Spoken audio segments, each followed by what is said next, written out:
Baloni pūš, nelaid viņus vaļā. Labāk tos nemaz nepirkt. Šajā videoklipā tika izmantoti baloni atrasti uz ielas. When I was in kindergarten, my best friend at the time and I made a pact that we would become vegetarians on our 12th birthdays. Seeing as we both loved animals and understood the origins of what was put on our plates, it seemed like the logical next step to enter adulthood with a clean slate. Come February of 2005, I announced my lifestyle change to the family. That year I traveled back to Latvia in the summer, and before my best friend left for Belarus to spend her holiday time with her grandmother, I eagerly questioned her about our pact. With her birthday approaching in August, and as Leos are renowned for their stability, loyalty, and consistency, I was shocked when she told me that she had changed her mind. Her argument was that two preteen girls were not going to change the world. People are always going to kill millions of animals for food. I tried to argue with her that it's still a worthwhile endeavor to pursue our own lives with less cruelty, despite popular public opinion. But she wasn't convinced. That summer marked the end of our friendship. The lion did not run with the river among the clouds. La.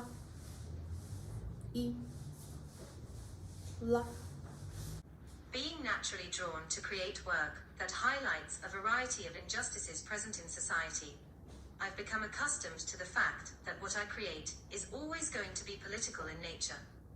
In the early days of art college, my work addressed the intricacies and perceptions of human gender and sexuality. As an ongoing project, I've also been working on a series of oil paintings depicting the extinct animals of Ireland. And since my bachelor's in fine art degree show work, which focused on the global impact and cultural justification of the dairy industry, I've been fascinated with ornithology and how birds descendant from dinosaurs have been reduced to mere poultry. Their ancestors turned into fossil fuels, coating almost any surface and making up almost anything on planet Earth. More recently, I've come to the realization that this reasoning for creating work is actually more personal than I thought. Humans have hurt me on many occasions.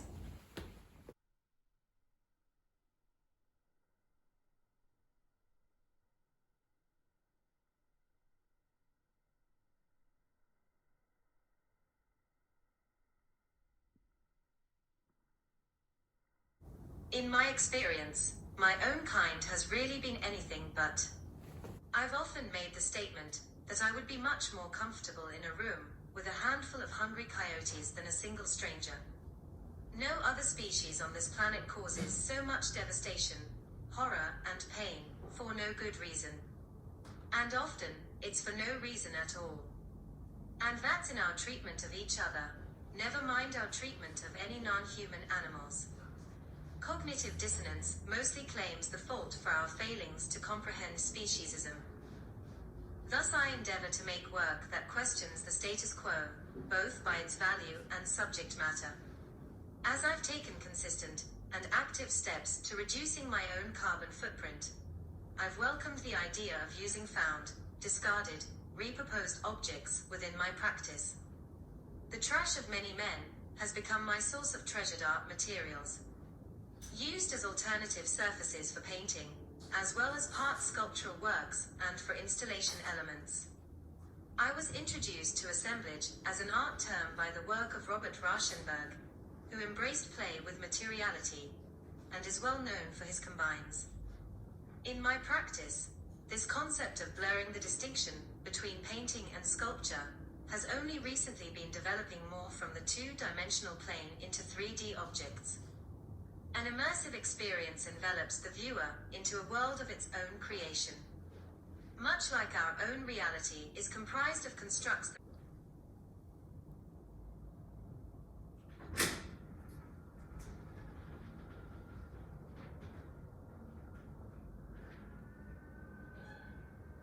the measure of time, assigned value, the construct of morality.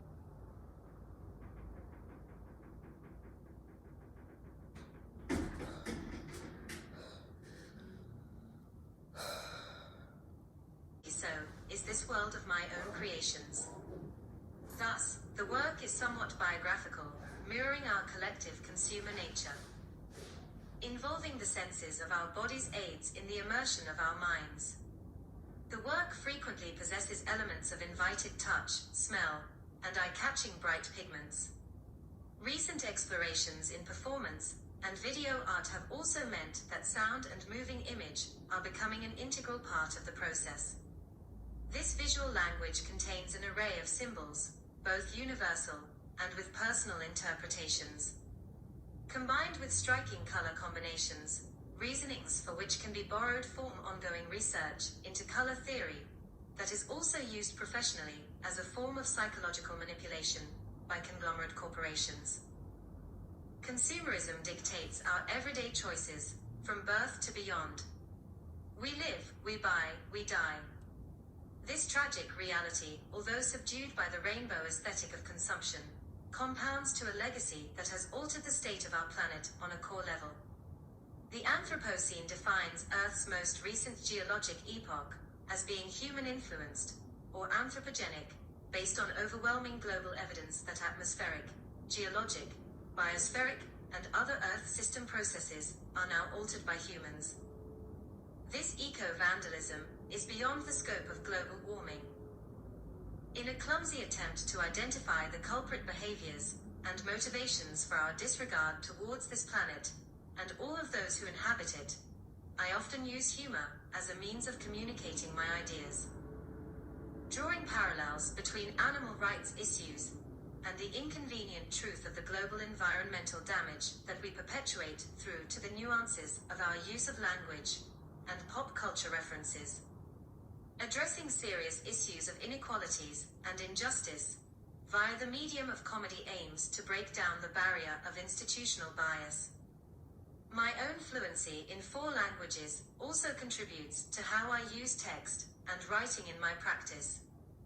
This is something that I struggle with, since although I am naturally drawn to use text at times, conceptually as a visually oriented mind I tend to insist on more universally interpretive symbols rather than words. This tension at times creates a parallel between the conviction of animal rights activists being a voice for the voiceless and the white human savior complex. As Christian Sebastian, an author, researcher, lecturer and co-founder of VGN, who focuses on how human relationships with other animals shape our attitudes about race, sexuality, and class notes, this subtle ableist aggression enforces a narrative of helpless, vulnerable victims, when in reality, we are to blame for their suffering. With this in mind, process is not only a means to an end, but a form of creative escapism.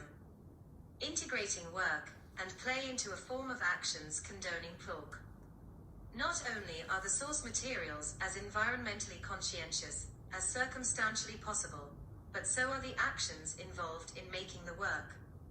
Consistently using the full extent of freely available human production energy and body. As a rule, while actively avoiding outsourced energy, I feel conflicted when using electricity for production of video work, or when pursuing my more personal illustration and animation projects via Procreate on an iPad. However, at the core of my creative process, I also recognize the importance of continuing the evolution of my skill set. Thus, I am determined to embrace new technology, alongside the conviction to keep advancing my drawing, painting, print, and sculpting skills. This motivation, I find, originates in everlasting admiration of the work by Rosa Bonheur, a 19th century animalier, to this day recognized by her talents in painting and sculpting. Lastly, as a personal statement of motivation, I'd like to quote artist Maggie Hambling quoting artist Arthur Let Haynes. If you're going to be an artist, you must make your work your best friend, that you can go to with whatever you're feeling. You're tired, you're bored, you're happy or randy, or whatever it is, go to your work.